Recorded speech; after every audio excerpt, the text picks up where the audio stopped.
அண்ணாமலை பதவி நீக்கமா? முடிவெடுக்கும் பாஜக தலைவர்கள் கதரும் அண்ணாமலை. ஸோ என்னாச்சு?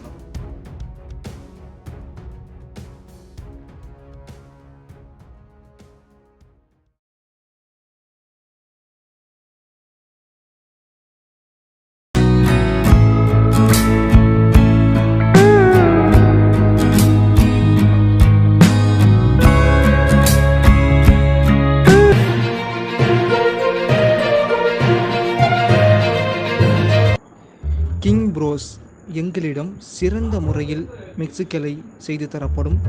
வாடிக்கையாளர்களின் தரமான விலையில் மிக்சிகளை விற்கப்படும்.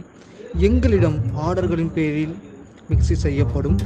எங்களை தொடர்பு கொள்ள நீங்கள் விரும்பினால் வீடியோவில் தெரியும் எண்ணை தொடர்பு கொள்ளவும். நன்றி. இந்த சேனல் மக்களுக்காக செயல்படுகிறது என்று நீங்கள் நம்பினால், வாய்ப்பிருந்தால் எங்களுக்கு முடிந்த உதவியை செய்யும்.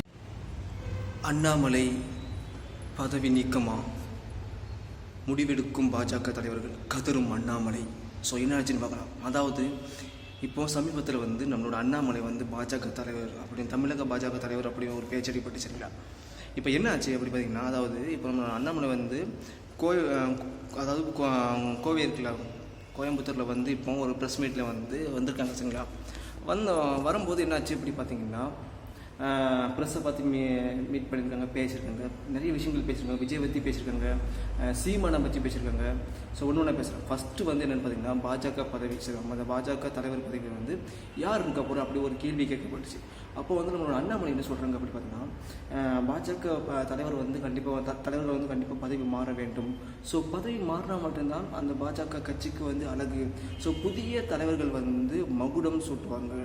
அப்போது ஒரு அணிகலன் மாதிரி செய்கிறாங்க. அந்த அணிகலனில் முத்து பவடம் பணம் போடுவாங்கள்ல. ஸோ அந்த மாதிரி ஒரு விஷயத்தை அண்ணாமலை மென்ஷன் பண்ணுறாங்க. ஸோ இதுக்காகவே அண்ணாமலை பாராட்டுங்க. ஏன்னு பார்த்தீங்க அப்படின்னா, இப்படி ஒரு விஷயங்கள், இப்படி ஒரு மேபி அண்ணாமலைக்கு தான் மெஜாரிட்டியாக தலைவராக பொறுப்பு இருக்குது. ஸோ அந்த பட்சத்தில் ஸோ இப்படிப்பட்ட ஒரு வார்த்தை வருதுன்னு நினைக்கும் போது ஒரு பெரிய விஷயம் தான் சரிங்களா.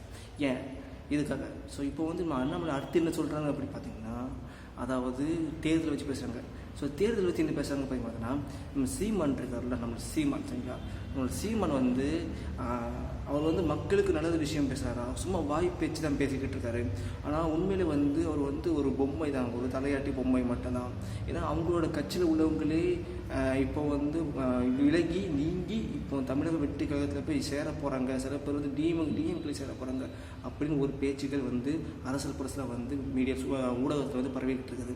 ஏன் முக்கால்வாசி நாம் தமிழர் கட்சியில் முக்கால்வாசி உறுப்பினர்கள் தமிழக கட்சி கழகத்துலேயும், அது மட்டும் இல்லை டிஎம்கேலையும் ஜாயின் பண்ண போகிறாங்க, ஜாயின் பண்ணிட்டாங்கன்னு ஒரு பேச்சு அடிப்படுது. ஸோ இதெல்லாம் ஊடகத்தில் பரவிட்டு இருக்க தகவல்கள் சரிங்களா. இதில் நம்ம தெரிஞ்சுக்க வேண்டிய விஷயங்கள். அப்புறம் என்ன பார்த்தீங்கன்னா, அதாவது ஆர்எஸ்புரம் அப்படின்னு சொல்லப்படுற இடத்துல குண்டு வெடிப்பு நினச்சிங்களா. அதில் முக்கால்வாசி அதாவது நிறைய பேர் இங்கே இந்து அமைப்பில் உள்ளவங்க இறந்து போயிருக்காங்க. அதுக்கு அஞ்சலி செலுத்தினவங்க தான் போயிருக்காங்க அண்ணாமலை. அந்த சமயத்தில் தான் அஞ்சலி செலுத்தி விட்டு வரும்போது தான் சோசியல் அதாவது இந்த மீடியா ஊடகத்தை பார்த்து பேசும்போது இந்த வார்த்தை வந்துடுது. இது மட்டும் இல்லை, நம்மளோட விஜய் பற்றியும் பேசியிருக்காரு. என்னென்னு பார்த்தீங்கன்னா, ஸோ இன்றைக்கி விஜய் அவங்க ஒய்க்கு அதாவது ஒய் அமைப்பு பாதுகாப்பு கொடுத்துருக்காங்கல்ல. இது யார் கொடுத்துருக்காங்க? உள்துறை அமைச்சர், அதாவது உள்துறை பாதுகாப்பு சட்டம் பாதுகாப்பு அமைச்சர் தான் கொடுத்துருக்காங்க சரிங்களா.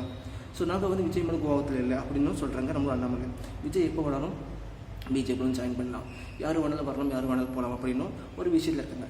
ஸோ நான் என்னோடய கருத்து என்ன பார்த்தீங்கன்னா, விஜய் நடிகர் விஜய் எந்த ஒரு கூட்டணி கட்சியிலும் கூட்டணி சேராமல் தனித்திருந்து போட்டியிட்டால் கண்டிப்பாக மகுடம் சூழல் வாய்ப்பு அதிகமாக இருக்குது. ஒரு கடும் போட்டி இருக்குதுன்னு ஆணித்தரமாக நான் சொல்லுவேன். ஏன் அப்படின்னு பார்த்தீங்கன்னா, இன்றைக்கி விஜய்க்கு இன்றைக்கி மக்கள் மத்தியில் மிகப்பெரிய செல்வாக்கு இருக்குது, வாய்ப்பு இருக்குது. நம்ம பேசியிருப்போம், பிரசாந்த் கிஷோர் கூட சொல்லியிருப்பாங்க சரிங்களா. 15% 20% விஜய்க்கு வாய்ப்பு இருக்குதுன்னு ஒரு ஒரு ஒரு ஆய்வறிக்கை கூறப்படுது சரிங்களா. இது மட்டும் இல்லை, நம்மளோட சீமான் பற்றி சரிங்களா. நம்ம சீமானே சொல்லவே வேண்டாம். எங்களுக்கு நாம் தமிழர் கட்சி விஜய் கட்சி சீண்டிக்கிட்டே தான் இருக்காங்க. ஸோ நீங்கள் சீண்ட மக்கள் மத்தியில் விஜய்க்கு ஆதரவை பெருகிக்கிட்டே தான் இருக்கவே தவிர குறையாது. ஸோ உங்களோட கட்சியை நீங்களே தாழ்த்திக்கிட்டு இருக்கீங்க சீமான் அவர்களே. நான் அது மட்டும் தெளிவாக சொல்லிக்கிறேன்.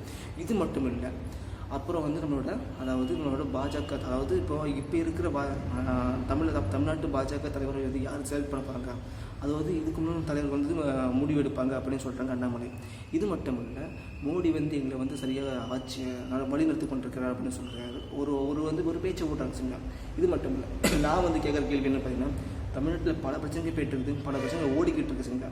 ஸோ அதெல்லாம் வந்து கண்ணெடுத்து நீங்கள் வந்து பார்த்து கொஞ்சம் வந்து நீங்கள் டெவலப் பண்ணீங்க அப்படின்னா கண்டிப்பாக வந்து உங்களுக்கு ஒரு நல்ல பேர் கிடைக்கும் சார். நீங்கள் வந்து ஒரு போலீஸ் அதிகாரி இருந்தவர் சரியா, உங்கள் மத்தியில் எனக்கு வந்து ஒரு மனுஷன் மரியாதை உண்டு. ஸோ இருந்தாலும் வந்து உங்கள் சோஷியல் மீடியாவில் வந்து கலாய்க்கிறாங்க.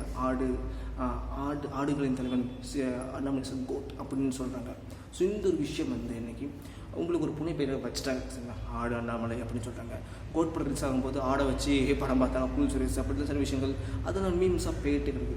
ஸோ இன்றைக்கி வந்து வருங்காலத்தில் வந்து ஒரு மிகப்பெரிய போட்டி கட்சி அது இது இருக்கும், டிஎம்கே இருக்கும், தமிழக வெற்றி கழகம் இருக்கும், பிஜேபி இருக்கும் நினைக்கிறேன் சரிங்களா கண்டிப்பாக. பட் ரெண்டாவது கட்சியாக வந்து ஏடிஎம்கே பதிலாக தமிழக வெற்றி கழகம் இருக்கும் வாய்ப்பு அதுவுமே இருக்குது. ஸோ இப்போ ஏடிஎம்கே கட்சி என்னாச்சு பார்த்தீங்கன்னா உட்கட்சி பூசல் போய்ட்டுருக்கு. ஸோ அதனால் வந்து அது வந்து ஒரு நிலையே இல்லாமல் ஒரு விஷயம் இருக்குது. அதனால் வந்து அந்த கட்சிக்காரங்க வந்து கூடிய விரைவில் சமாதானம் பேசி ஒரு ஒன்றிணைந்து செயல்பட்டால் கண்டிப்பாக வந்து ஒரு வாக்கு எடுக்க வாய்ப்பு இருக்குது. ஏன்னா எம்ஜிஆரும் அம்மாவும் உழைத்து கஷ்டப்பட்டு கொண்டு வந்த கட்சி. ஸோ இன்றைக்கி சீரழிவு பார்க்கும்போது கஷ்டமாக இருக்குது. இந்த விஷயம் வந்து அண்ணாமலை வந்து மென்ஷன் பண்ணியிருந்தாங்க. ஸோ இந்த வீடியோ பிடிச்ச லைக் பண்ணுங்கள், கமெண்ட் பண்ணுங்கள், ஃப்ரெண்ட்ஸுக்கு ஷேர் பண்ணுங்கள், சப்ஸ்கிரைப் பண்ணுங்கள். வணக்கம் சரிங்களா. பல தகவல்கள் பார்த்துக்கிட்டு இருக்குது. பாய்.